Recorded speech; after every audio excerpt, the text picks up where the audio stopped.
Jacob Iacobucci is a talented musician. He has previously played with the Proles and Kepler and the Revolvers, and he currently plays with Seagarden and Releasing Orange. He enjoys working in radio as well as being a crew member on local film sets. So he has agreed to do an interview with us today, which I'm very grateful for. So we are currently in his radio booth. So thank you, Jacob. Thanks for coming in. Yeah, no problem, Jensen. It was fun sneaking you in the door. I always have time for you. No, I appreciate it. So I'll just dive right in. I think we should maybe start talking about radio a little bit. So since we met doing college radio, I think it's only fair that we begin there. So how did you get involved with WRIU? Did it always appeal to you to do radio? I feel like radio's kind of what put me on the path to where I am now. And it's funny because I didn't go to college for radio. I went to college for film and media production. As far as I can remember back, I wanted to be a director and a screenwriter. And I mean, I've always had the fascination with music. I've been playing instruments since I was little. I've had a really big passion for music. I come from a family of not musicians, but a family of people that love music. I'd say like Elvis and the Beatles were probably some of the earliest voices I recall hearing in my house. So I've always just had a root with music. So when I was looking at colleges, it wasn't the number one on my list, but it was probably higher than most people's priority list to find a college with a good radio station. So that's when it came down to my last few choices, Fitchburg State and URI. Something about WRIU really interested me, which is weird because I didn't even tour the radio station. It was during COVID, so I didn't step foot in there. I had no idea what it looked like, but I knew it was there on campus, and I just wanted to try it out. And having that on campus in 2020, when I was a commuter, there was nobody on campus. I wasn't even trained by a person physically there with me. I had to have a board breakdown on Zoom 5 minutes before my first radio show. But the moment that I went live on the air, I knew that's what I wanted to do, whether it be my main thing or became a side thing. And for half of my college experience, I spent basically all my free time there at the radio station. It was just a really great place to sit and do work.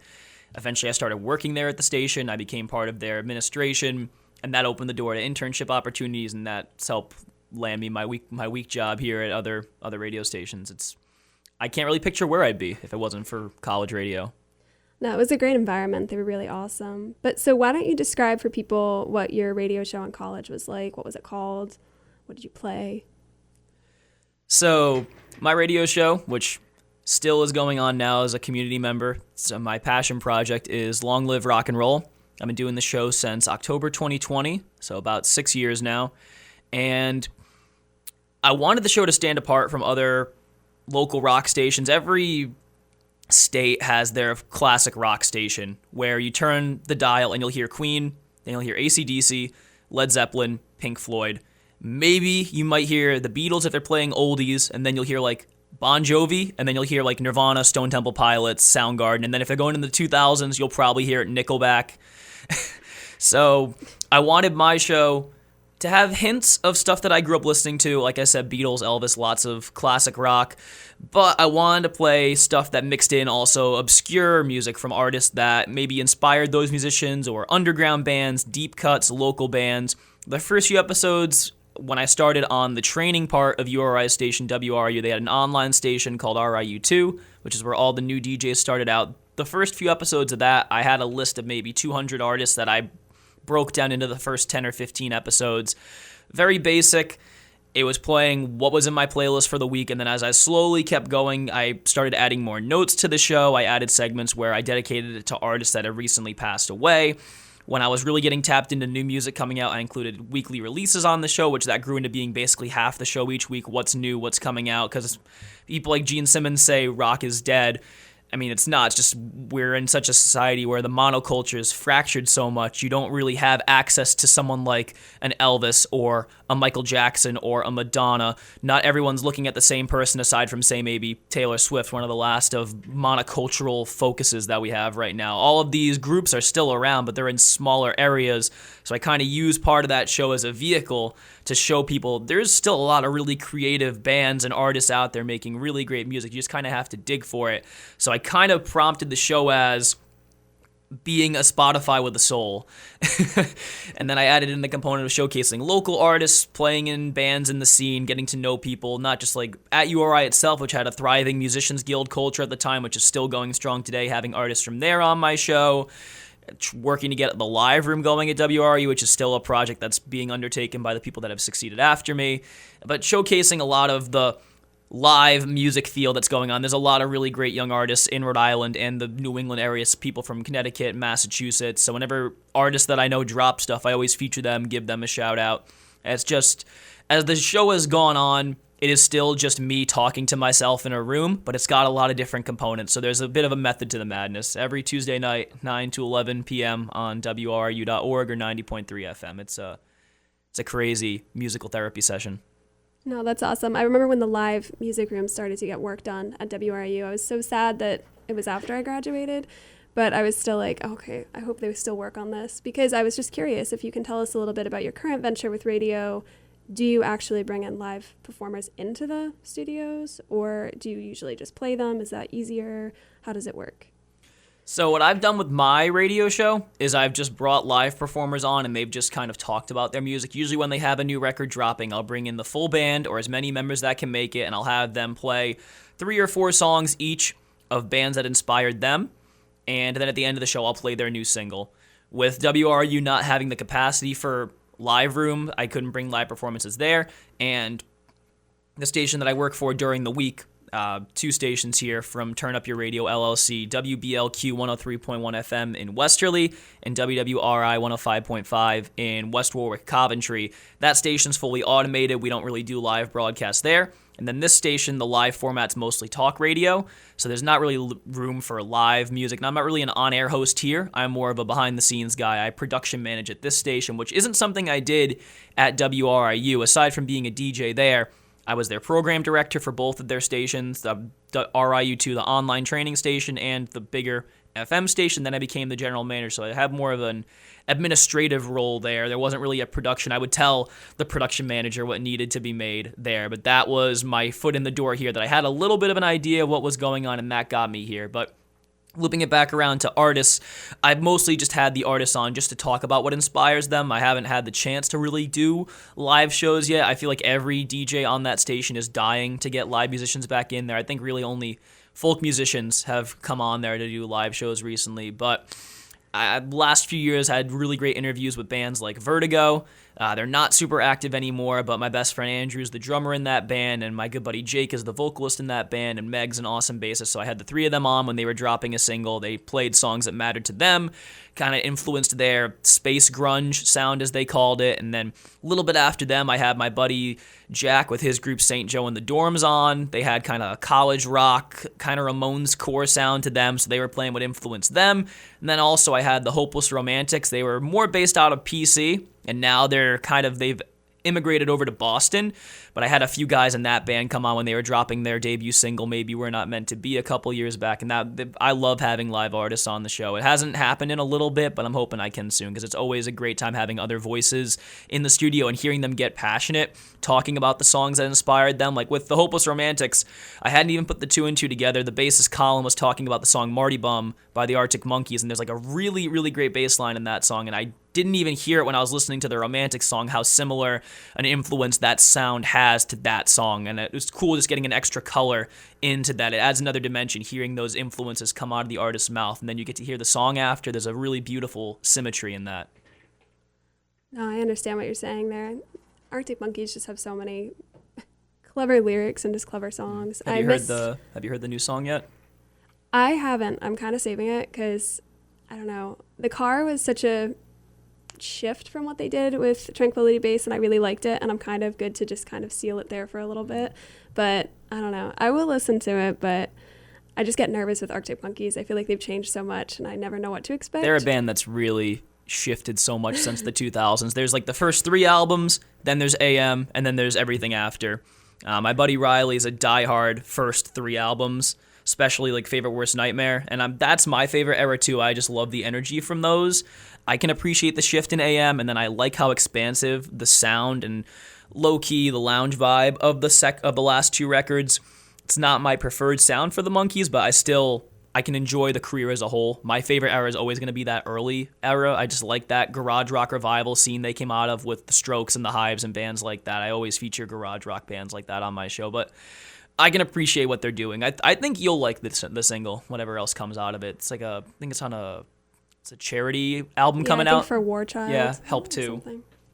Yeah, no, it's definitely interesting to watch the way that bands are kind of morphing to fit today. Like, I just picked up Cage the Elephant's latest album, Neon Pill, and it's following, I saw them twice. I saw them open for Oasis, and then I saw them another time on this tour, and it was really cool to see them live, but they're one of those bands that's done it so well where they just kind of add a little bit more with each album. So it's not so shocking, I feel, but I don't know. I just think bands are really getting clever with the electronic stuff that they can do.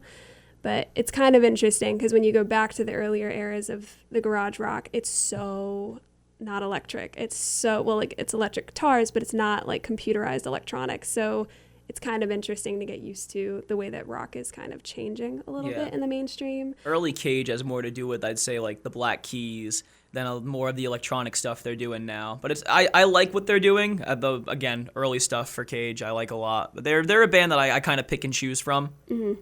Yeah, no, they're really, really cool. Especially live, they were just amazing. Matt Schultz was just like all over the stage. It was really, really awesome. But so let's expand now because you're not just into radio. You, as we said, are in multiple bands and you have experience at being a performer and making music of your own. So let's jump back again to by the time we met, you were already in the band The Proles. So can you tell me like your origin stories with music? You kind of alluded to it earlier. So you said that you were exposed to it through your family at a young age. You said they weren't musicians. But where did the drive start? What was it that exposed you? You said Elvis and the Beatles, but was there anything more? Was there a certain relative who said, you got to learn how to use vinyl, you got to check it out, you got to listen to this band? What blew it open for you? There's a couple things. I started playing piano when I was about 6, and I wish I kept with it. I kept with it up until high school. I still play piano now, but I probably should be a lot better at it, but that really gave me a love for the instrument and the style of music. It helped me develop my ear. That's probably what really it helped me do. It helped me pick up things really fast.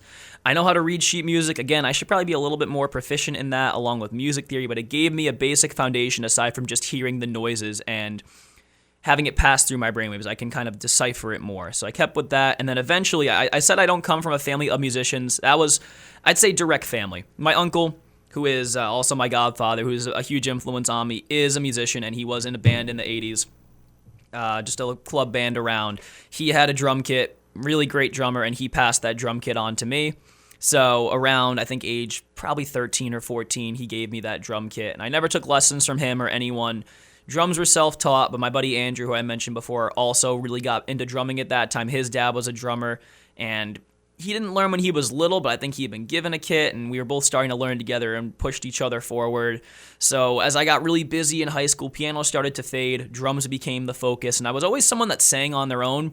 I've never been afraid of singing in front of people, but I've never really pushed myself to do it. I did every sport under the sun growing up. I did every extracurricular I could get my hands on, but I never did theater.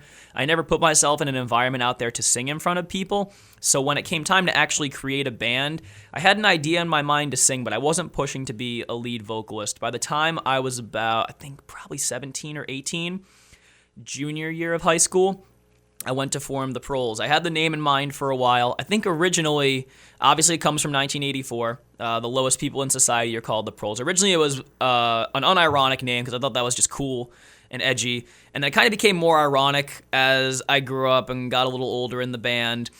But the people in the band I didn't know before the band started. I had a friend named Wanda. She wanted to play bass. She didn't play bass. She wanted to play bass. So it was me on drums, Wanda on bass, and she had a friend named Ethan who played guitar. He'd been playing for a couple years, and then he had a buddy named Riley, and Riley also wanted to play bass. So we were going to have a practice in July 2019, and we were excited, July 2019, and we were excited to see how it went. Wanda couldn't make it, so it was me and these two guys I had never met before in my basement. And I think we just started playing Tom Petty and Weezer and the Cars, and it was really fun. And we didn't have proper microphones or a PA system. We were just kind of screaming in my basement. And me and Ethan started splitting vocals. Riley took on some vocal roles for a little bit, and we kept going. About a year later, the pandemic happened, and then a year after that, we finally started gigging. We played backyard parties, and then after a little like a summer and a half of gigging, we had enough money to buy a mixing board and a PA system, so we had that stuff, and then eventually, after grinding and finding our way and the connections we needed, we got into local gigs with other bands, and had a really solid run for a couple years. We went on an indefinite hiatus back in 2020, end of 2022, middle of 2023, after our debut album, White Noise, dropped. And it was a pretty rough recording session. The three of us hadn't recorded music before. We hadn't mixed music. And we all were trying our best. Ethan really poured his heart into the recording of it. He did all the main recording and mixing of it. And me and Riley were just trying to do what we could, and it was a mess. The record itself turned out solid, in my opinion, but I feel like the songwriting, it was our first band. Whenever you talk to musicians, they'll say, that was my teenage band. The Proles were the teenage band, and I'm really proud of the memories of it. And if tomorrow they said, do you guys want to play a show, I would absolutely jump for it. When I talk about other bands later, I'm still playing with Riley to this day. Me and Ethan still speak from time to time, and I mean, I have all the love in the world for both those guys. I still consider them brothers. We were as close as can be for a couple years playing all those shows. And one of my favorite memories is going to Boston. Ethan went to BU. I was at URI at the time. Riley was, I think, a freshman at URI at the time. I was probably a junior or a senior. I was a junior at URI. And me and Riley took the train up to Boston. We played at a basement venue called the Star Market Bathroom. It was an unfinished basement with dirt floors next to the Star Market retail shop in Boston, and it was the funnest show ever. And after the gig, we got compared to the band Ween, which is probably the greatest compliment I think I've ever received. We put out 2 records, a live album called Real Time, which was recorded at a backyard. It was a venue called The Backyard, which was run by one of the local musicians, Joe, from the band Rather Nice, and then Pub on Park in Cranston. And the live album, I think, captured the band's sound a lot more. The record itself, just from our inexperience with recording and mastering, we weren't able to capture the band's feel. We had this kind of sanitized sound on the record, which I don't think is the fault of any of the members. We all were doing our best with that. But the live album, people even tell me when they hear it, that captures more of what we were trying to do. We had a couple originals, a good amount of covers. We had more plans in the future, but time go by, things change, and that band's just kind of on hold for now. I hope to revisit it at some point, but it was a very important foundational experience. It gave me some good, it gave me some bad, and it helped me kind of springboard into the next band I was playing with, Kepler and the Revolvers. All right, good answer. Who would you say are some of your biggest influences when it comes to music? When it comes to music, I divide it through the instruments I play, and then I just say a couple musicians just aside from that. A couple musicians overall, I'd say the Ramones, easily. They're not the greatest musicians in the world, but there's just a certain energy that they capture. When I talk about the most important bands in my life, I'll always say the Beatles, the Ramones, I'll say Ronnie James Dio. Just maybe the most incredible vocalists I've ever heard. He really helped me develop a power, trying to mimic what he does. I don't sing metal, but there's just a certain unique presence to how this 5'4" guy steps onto a stage and the entire room is paying attention to what he's saying. I think growing up, I had people like Freddie Mercury as well. Other bands that I'd throw right up there, Alice in Chains, Lane Staley has become a massive vocal influence on me, as well as Chris Cornell. We are going to get to that one, but continue answering. Lane Staley from Alice in Chains and Chris Cornell from Soundgarden and Audioslave, another huge influence. Chris and Lane are probably my 2 primary vocal influences. I also put the Misfits very high on my list. Glenn Danzig and Jerry Only and Doyle Wolfgang von Frankenstein. I like a lot of gothic imagery, so them combining B-horror movies from the 50s and 60s with this gritty, undercooked rock sound blew my mind when I was in high school. My metal side, I really like Megadeth. I think they're a bit of a boomer band, but Dave Mustaine's an interesting character. I could talk about bands all day. Black Sabbath is a huge influence on me. The last year, really, I listened to the entire Beach Boys catalog after Brian Wilson passed away, and the man was an absolute genius. So the Beach Boys are super high on my list of influences. Trying to think of other vocalists to talk about. Milo Aukerman from The Descendants. We'll get to vocalists, I promise. Yeah, okay. So don't worry about that. And then Elvis. I have a million other influences, but those would probably be the few off the top of my head. But you will have to stop me. I could go on all day when it comes to bands. Well, it's going to pertain to the next question. So I'm going to bring you back to the only time I actually saw the Proles, which I attended a benefit show at Askew in Providence. And you were on drums. And actually, I think this is like the only time I've ever seen this, but you guys began playing Man in the Box by Alice in Chains, which is just a notoriously heavy song. Vocally, it's very difficult. And as I was watching, I was trying to figure out, I was like, who's singing this song? Because it's not one of the guys in front. I'm like, who's singing it? And then I realized not only were you drumming, but you were also singing just like Lane Staley, which was like insane. So I'm curious where you stand on singing versus drums. Do you have a preference? Do you really like to challenge yourself and combine the two? I mean, I would be out of breath, so I can't even imagine. Like I had said before I really wanted to be a singer, I was drumming, and I just started drumming and singing together. I'm less of a technical drummer and more of someone that plays off feeling, which made it really hard when I started recording in a studio. Phil Collins said he's a drummer that sings. I'm probably more of a singer that drums. I have so much respect for the technical musicians, the Neil Pearts of the world, that can play all these complicated fills, completely stay in the pocket and stay on time, play to a metronome. I've had to work really hard to even get a microcosm fraction of that. I've gotten really lucky to be able to balance out singing and drumming together. That's kind of just been my one thing that I am super proud of. Not every fill is going to land and not every note's going to be completely on key, but I've really pushed myself. And Man in the Box is kind of my proudest accomplishment of that. I've carried that from my time with the Proles into Releasing Orange, with Releasing Orange having another Proles alum in the band, Riley, being the vocalist of that band. Whenever he gets out of breath, he'll turn it back to me, and that's one of the few songs I'll take just to give him a little rest. And when I tried out for a talent show recently, I used Man in the Box as well. So that's kind of when I joke to people, I say that's the warm-up song, because whenever I practice singing, that's the song I always start with. But that one, Chris Cornell's You Know My Name from the James Bond film Casino Royale is another one I like to practice singing. I really like ones that involve belting, but you can't just be out there screaming. There has to be some dynamicism to it. You have to sustain the notes. You can't cut yourself off early, which is where I think having to drum and sing it at the same time really helped me, because I'm not just standing up. I can't flex my body with how a normal singer, you can't see like someone being really into it on stage. I'm stuck behind a drum kit, so I'm moving all of my limbs like I'm driving the craziest car in the world, while also using my voice to steer the rest of the band. And it's a challenge, and sometimes it doesn't work, but that's really given me a really unique way to hone my voice. Certain inflections and how I bend it with how my arms are moving at the same time. It's been a challenge, but I feel the most comfortable singing while I'm drumming. That's interesting. I'm just curious because, as you know, I would blast Sinead O'Connor nonstop at the radio station. It's probably maddening. I just probably repeated so many songs, but I just couldn't get enough of her.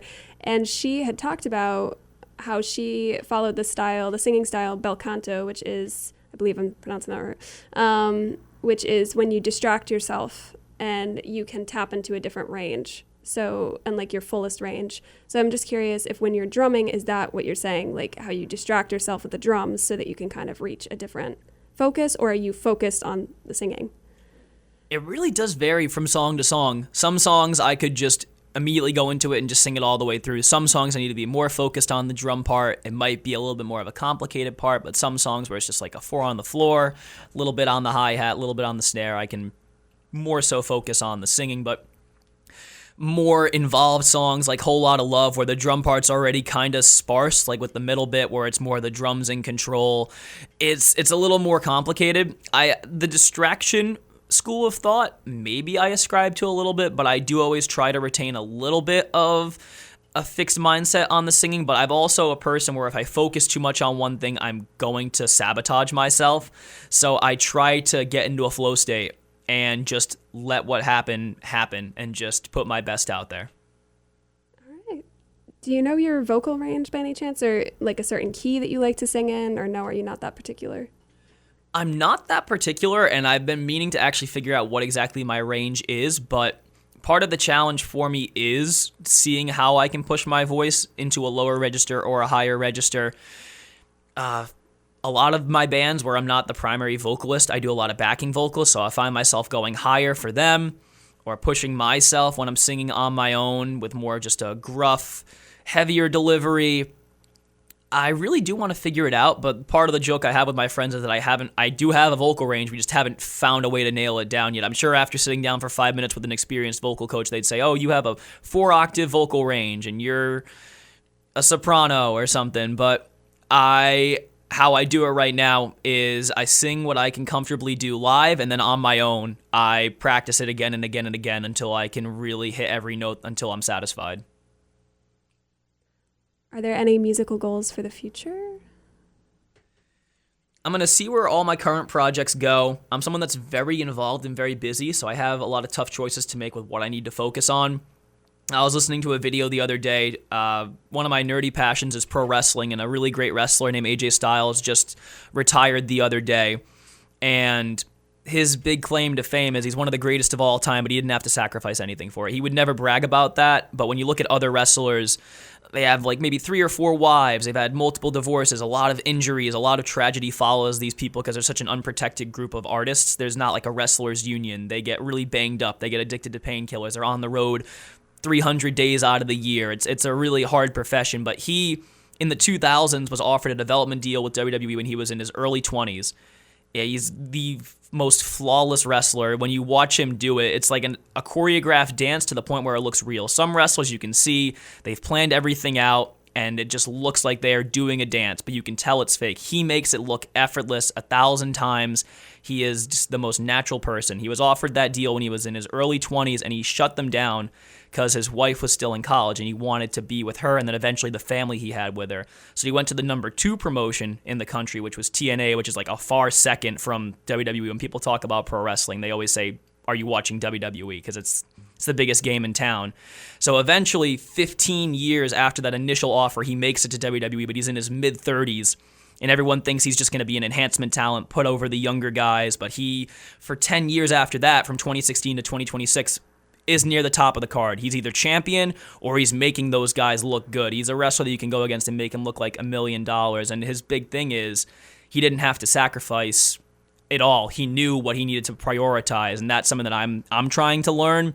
I have so many things I want to do, so many different things I want to dip my toes into, and I'm someone that if I do that, I'm probably not going to be able to give my 100% to each project. So I'm really struggling to find which ones I want to put my 100% into. But right now, with my active bands, Seagarden and Releasing Orange, Seagarden has an EP dropping soon, which I'm really, really excited for, and I'm trying to write some more music for the band. The driving force of that group has been our lead vocalist and guitarist, Jack. He just had a huge backlog of songs going back a few years, so a lot of us just jumped in, ironed out our parts with the instruments we play, hopped in the studio, got that recorded. Gave me confidence because I was actually able to record properly this time. Our producer, Paul, was fantastic, really just... He was a drummer himself, so it was like a more experienced caveman leading a slightly less experienced caveman how to make a fire.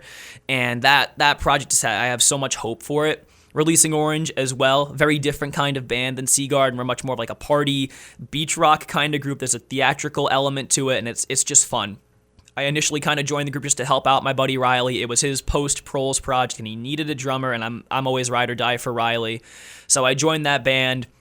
We all have characters in the group. He's Riley, but he's also Captain Brando. Our bassist is in like a 2-person rap project called Beast and Blade, so he became Bladebeard. There's like a sailor kind of pirate gimmick with the band.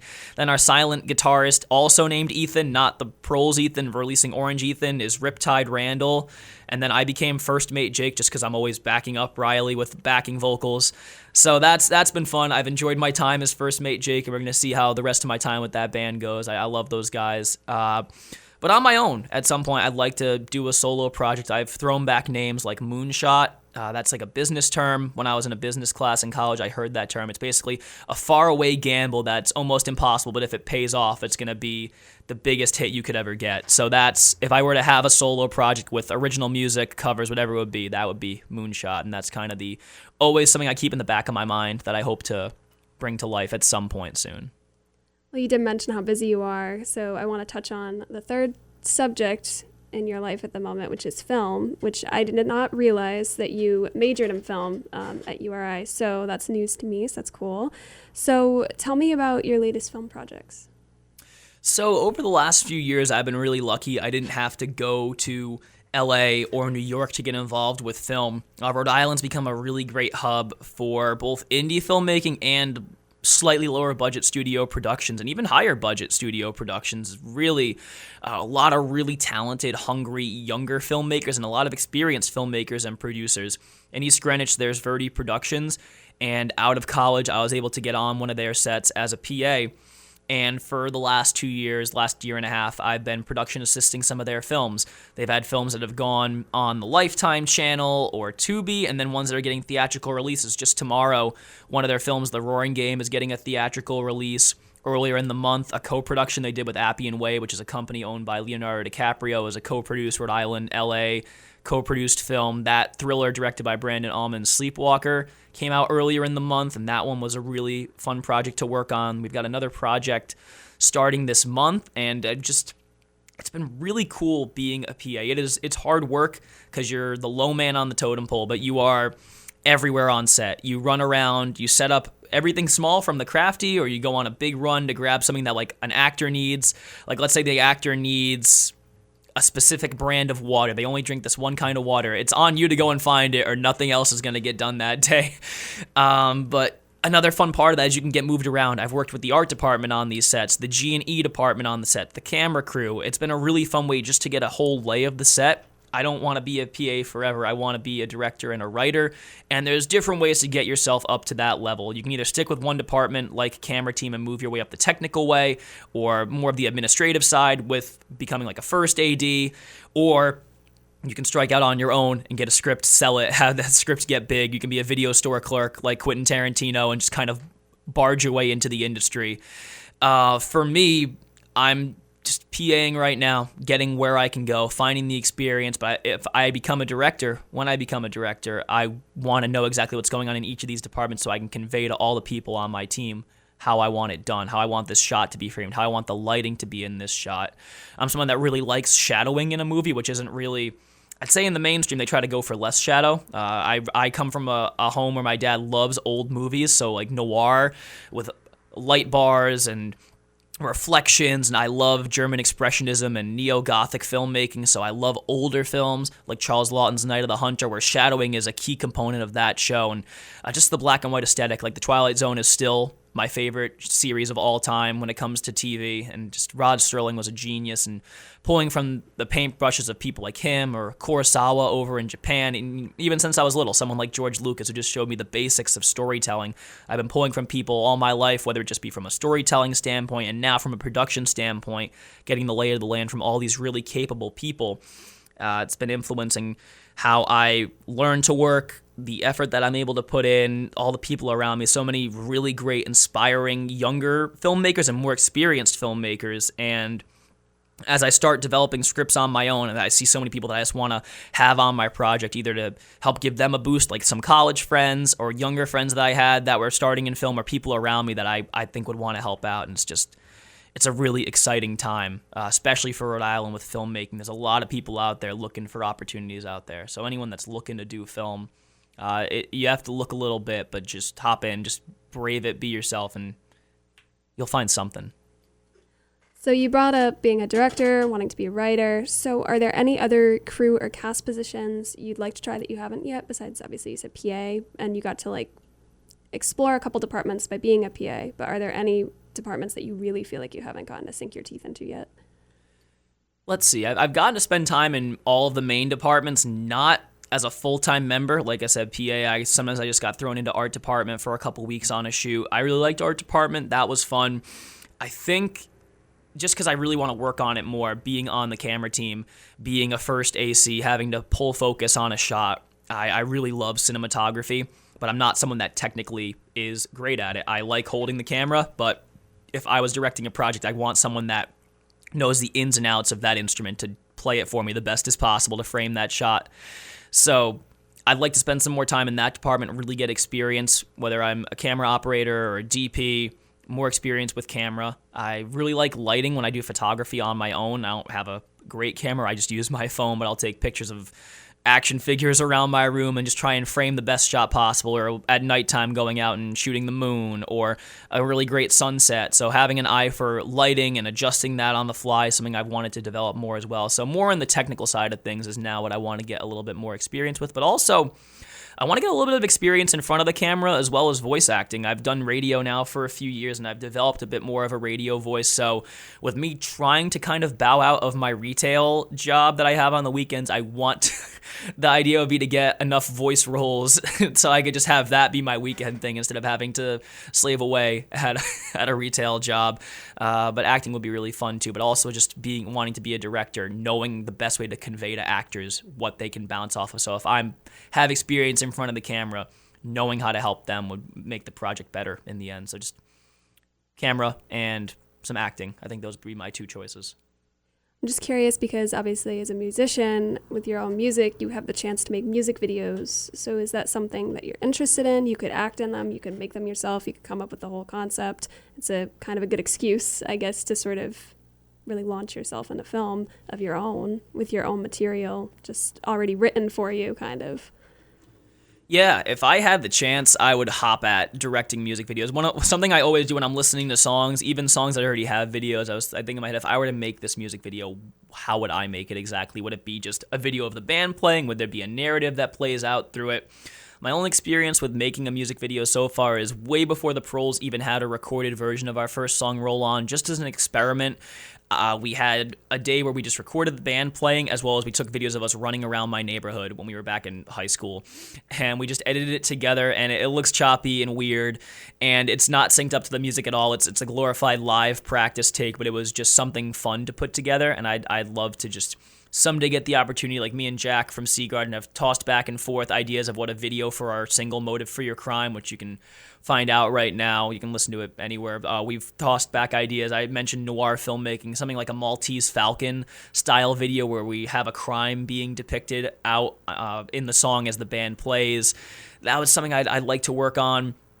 But I look at other filmmakers like Mark Webb, who directed 500 Days of Summer and then eventually the Amazing Spider-Man films, and he also directed the Snow White live-action film last year. He got his big start with directing music videos. Like Daniel Powder, he directed some of his videos. A lot of 2000s pop and rock hit makers, he did videos for them. So a lot of, I think Michael Bay started with doing music videos. There's a lot of filmmakers that find their way through with that because you can really demonstrate your artistry through music videos. I feel like some musicians look down on the concept of music videos. I feel like if the song itself can stand on its own, that's how you know it's a good song. And if the video itself, the visuals, can stand apart on their own, it's a good video. But if the two can come together like Thriller and elevate it, you've made a masterpiece. So when the two worlds that I love come together, it's the coolest thing in the world. So if I could do that someday, that would be amazing. Yeah, because I'm only asking because music videos sometimes, depending on obviously how long the song is, I mean, if you're recording Stairway to Heaven, it's not going to be a very short film. But, it's one of those things where they kind of serve almost as like a spec, if you will. So if you wanted to explore a certain style of directing, that would be kind of a good excuse to kind of be like, oh, okay, let's make this noir, let's make this just black and white, let's make this really pop with let's say heart-shaped box, total Technicolor popping off the walls kind of color. So I was just curious because film, it's not a very quick job. You're on set from dawn until dusk. If they need sunlight, you're there before the sun rises to get everything set, and you're leaving after sunset. So I'm just curious because even making a music video would take time. So do you, when you hope for your future with film, where do you want it to go? Do you want it to go to features? Do you want it to go to shorts? Do you want it to go experimental? What route do you want to go with? Features would be the dream. Right now I'm working on a script that started out as a short, but I got a lot of positive feedback from the pitch and the treatment to the point where people want it to be a feature. So that is the direction that I'm leaning in right now. I always have a million ideas going in my head. Like I said before, the part of the issue I have is I can't commit to one thing. I'm very indecisive because I just want to do everything. But really locking in, I think features is the direction I want to go. I'm not saying I'll always do them. I could stop one day and do a short and just gather together a crew and go out there and spend a weekend making something fun. But features, I think, is the way that I want to go as of right now. Is there a certain area that you'd like to explore the country? Do you want to go to LA? Do you want to go to New York? the two hubs? I know obviously Atlanta, Georgia is kind of picking up too. So are there any spaces that you want to explore with that? Get out of Rhode Island and do film somewhere else? Or no, do you like the scene here? Obviously you like the scene here, but do you like it enough that you want to stay versus explore others? I do really love the scene here, and I'd like to stay and champion it, but I also would like to explore everywhere that I can possibly go. Wherever I'm wanted or needed or there's a spot offered, someone that doesn't like to say no. The more that I learn is that I have to find what I need to say yes to and what I need to say no to. So I need to be selective, but also this is an industry where you need to take almost every chance that's offered to you because you never know where it's going to lead. So whether it's in Florida or it's in Texas, I kind of do want to get my taste to the people that I have around me, whether they get an opportunity. I always tell them if you feel like it's the time to jump and go for it, go for it. And I want to take that advice too. I do want to stay local if I have the choice, but if there is an opportunity, I want to go somewhere and give it my best shot. Well, thanks so much for letting us invade your radio booth and everything and come in and do an interview with you. It was awesome. Thanks. Thank you. You're the best. I really appreciate it.